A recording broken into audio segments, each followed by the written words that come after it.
Coming on June 27th, 2017, Saban's Power Rangers hits home video in this Blu-ray, DVD, and HD pack. For more information, and if you want to support your favorite YouTuber, click on the link below. Hey, what's going on, everyone? My name is Matt Jarbo. This is 3 Buck Theater, and Universal just dropped the third and final trailer for Tom Cruise's The Mummy. And I'm not gonna lie, it looks pretty badass. Like, I'm actually genuinely excited to see this film. Couple of reasons. One, I like Tom Cruise. Two, I've been very much dying for a Mummy movie. The Stephen Sommers films from, like 18 years ago are great. The Mummy and The Mummy Returns were awesome. The Mummy 3, nah, but, still I enjoyed it. But I've been waiting for them to kind of kick off this Universal Monsters cinematic universe. That's what they've been kind of hinting at now for the past 2.5 years. And if you remember, this whole thing started mostly because Marvel. It was kind of the go-to thing. But what I don't think a lot of people realize is The Mummy was not technically the first film in this particular cinematic universe originally. Universal decided they wanted to do this while they were in post-production for Dracula Untold, the 2014 movie starring Luke Evans that kind of failed to do much of anything. In fact, while they were in post-production, before the film's release, they decided to basically kind of retroactively tie that in to that franchise by making it kind of the first film in it, so to speak. There's a stinger at the end of Dracula still being alive in modern times. And to many people, that was the start of this franchise until Universal realized that they couldn't really bank a whole franchise off of Luke Evans, so they scrapped it, and then they just went with The Mummy as being the kickoff of this whole thing. Now, The Mummy is a movie, I'm not gonna lie, I even watching the trailers, I can't quite tell you what the story is, which is actually kind of a good thing. Now, this latest trailer shows us a little bit of a prelude of things to come by saying, like, this is the beginning of a dark universe, right? And that is meant to kind of, insinuate the whole aspect of the shared universe between the Universal monster characters. And we know that in this movie, Russell Crowe is actually playing Dr. Jekyll, which is interesting.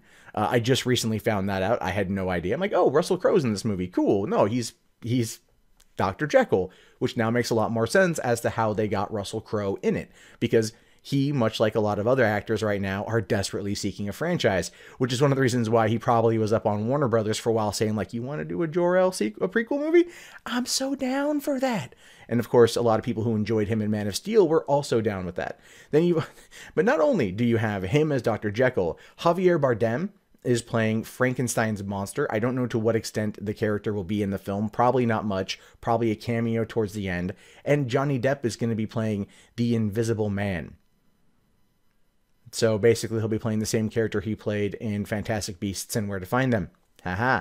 But they are setting up this big shared universe, and I'm a little bit curious about what they plan on doing with it. When you look at Marvel, when you look at DC, and even Star Wars to an extent, you kind of get the groundwork is there. You get what's going to go on. Marvel has a bunch of stories, a bunch of characters, a bunch of crossovers, a bunch of villains. But here you've got the cinematic universe that effectively is full of nothing but villains. And unless they're going to be remaking Monster Squad, I don't quite see what they plan on doing with this, because Tom Cruise would not star in a one-off movie like this. He would want it to be part of a franchise. Outside of Mission Impossible, I'm pretty sure he's looking to do something else as well. And but looking at this final trailer, Tom Cruise is the Mummy.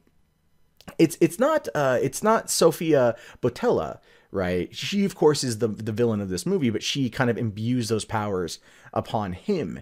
And if you watch the trailer, it's all like, you need a monster to kill a monster, which basically means Tom Cruise is going to kill her, and then he will probably take on the mantle of being the Mummy. And then Dr. Jekyll is essentially like the Nick Fury of that universe, so to speak. But who are they going to fight? What is the team up going to lead to? Who's going to play Wolfman? Creature from the Black Lagoon? These are things I'm curious about.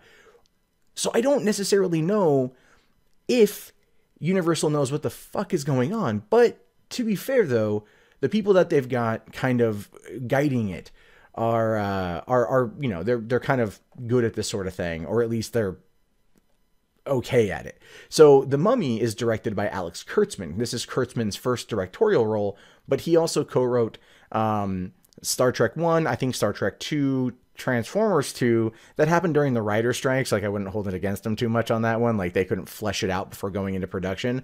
It was, yeah, we like to forget Transformers 2 ever happened. But he is kind of like spearheading this franchise with Chris Morgan, who is the dude who is the writer of the last couple of Fast and Furious movies. And they're working together to kind of like tell this sort of tale. So you can kind of tell when it comes to these people, because Alex Kurtzman, I think, is really big into like conspiracy theories, or that might be Robert Orci. One of the two of them is very big into conspiracy theories. Hence why in Star Trek Into Darkness, the planet that they're on the very beginning of the movie is planet Nibiru, which is an old like 1970s prophecy as read by Zechariah Sitchin. You can look it up on YouTube. It's like the 10th planet in our solar system. And right, which is funny because in Star Trek Into Darkness, they hadn't left our solar system yet. The Enterprise hadn't. So they effectively I find it to be pretty funny that was there. But the whole point is, oh no, maybe they did. I forget. But so those guys are into that. So you're going to be getting, I think, a fair amount of like the bigger scale type things. But these movies work. I should say these characters work as independent, singular based horror stories. Putting them together in a team up film, who are they going to fight? And I've mentioned this before, I think, in other videos. And I'm like, the suggestion I made was Cthulhu. The only entity I think they could get to in terms of like what's open source and like what's not going to be, you know, whatever, is going to probably be Cthulhu. That is, unless like they're going to take their King Kong and Godzilla shared universe and they're going to bring it over to the monster shared universe, and then they're going to merge them together. Or because eventually this is how Hollywood operates, they're going to run out of ideas, and all of a sudden it's going to be the Fast and the Furious versus the undead hordes of monsters and shit. You know, could you imagine like Tom Cruise and Vin Diesel going at it? You know, like Tom Cruise controlling a sandstorm, Vin Diesel riding it with his Charger. Anything could happen after the last Fast and Furious movie, and I'd actually be okay to see that. But what we've got The Mummy coming out on June 9th. And then there's an Untitled movie, probably going to be a Wolfman movie, maybe Abraham Van Helsing movie. I don't know. Something coming on April 13th, 2018. Then there's another one on February 15th, 2019. Those are set dates, but they're not anything there yet. Then there's apparently a Bride of Frankenstein film that's coming out. There's a Creature from the Black Lagoon film that's coming out. Another Invisible Man movie, Van Helsing, and Wolfman. So whatever's coming, you know, between, probably, if I had to guess, the 19th, the February 15th, 2019. And the reason why they're holding it then is because that's the weekend that Universal's been releasing 50 Shades of Grey on. And so 2018 is the final one, 50 Shades freed, and then we're all freed from that fucking franchise. But they're going to have like a good weekend there to release a big movie.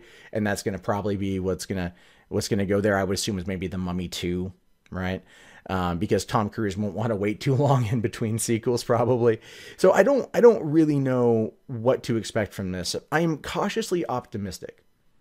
I am. This, you know, if the movie doesn't flop, then we have a shot. But we're looking at a situation right now, summer release schedule wise, where shit just be crazy. Movies are not looking to make a lot of cash. Movies are not looking to make as much money worldwide as they thought, domestically specifically. And it's going to be interesting to see if Universal can pull this off, simply based on the fact that they're trying to launch a cinematic universe before the first film has ever come out. And they're banking on the star power of Tom Cruise and Russell Crowe to do it. King Arthur tried the same thing. Warner Brothers wanted a six film series of the Arthurian legend, which would have been really cool, but they then scaled that back and then just released the first movie, hoping that it would do well enough to warrant a sequel. And that's kind of where we might find ourselves with The Mummy.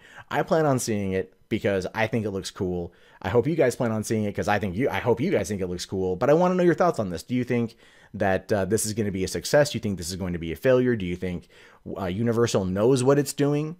I mean, looked at the success of Fast and the Furious. I think they're going to model quite a bit of it off of that. And if the characters are good, the action set pieces are good, and the story is comparable, I'm pretty sure it's going to do okay. You know what I mean? But anything could happen. Movies right now are all over the damn place. Everything is all over the damn place in terms of success. So now we have to wait and see. But let me know in the comments below. My name is, of course, Matt Jarbo. This is 3 Buck Theater. I will talk to you guys later. Have yourself a fantastic day. Oh, yeah, if you haven't already, thumbs up the video, subscribe to the channel, share this thing around, get your friends in on the conversation. I'll talk to you guys later. Have yourself a great day. Peace out.